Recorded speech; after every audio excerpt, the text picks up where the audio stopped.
Hey, Dustin Tibbetts with Passport to Wall Street. Today we're going to do our stock play of the week, but we're going to actually do something a little bit different. Typically, we point out a particular pattern, a strategy, or something. We're going to do that today, but we're also going to talk more about how this is potentially an upcoming trade or something, if you're a little more risky, you can participate in now. So the symbol, as we go to the charts here, is Qualcomm.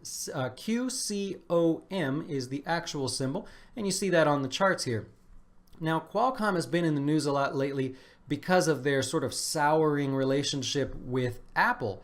And while we don't know the final outcome of that, that's why you've seen a lot of this back and forth. Ever since the earnings announcement where it shot up to these new highs, this range, this big back and forth, has been a lot of news-driven events.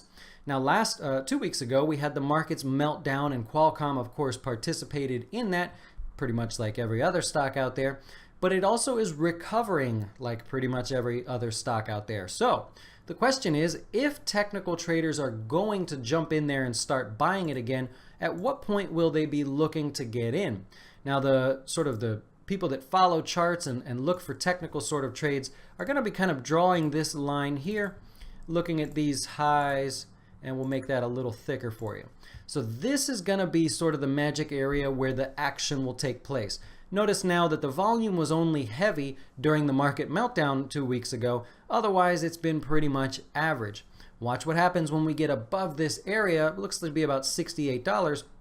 That's where everyone will notice the same pattern and attempt to play this to the long side.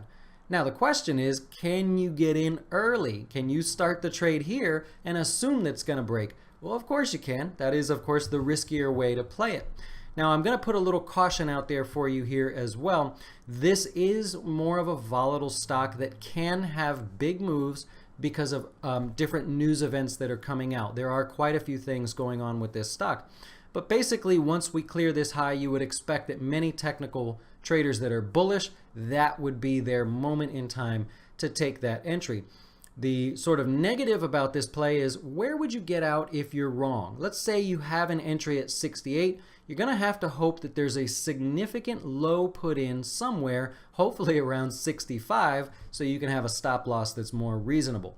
So we'll keep our eyes on it. That is the trade. And just so you know how you would actually go about this, we know that about 68 is the number. You can't really stare at the chart every day. I'm sure you have other symbols and other positions that you want to focus on. So what you do is you set an alert somewhere around maybe 67.25. If you like, set one or two alerts, 67.25, 67.50, just so you know the stock is headed up in the general direction. Maybe you get a text message, maybe your platform will alert you to that, and then you'll be ready for the entry at 68. Again, look for a significant low somewhere in the 65 area to use as a stop loss, and assume that that's where everyone else will use their stop loss as well. I appreciate you watching. We'll keep in touch, and we'll talk to you soon.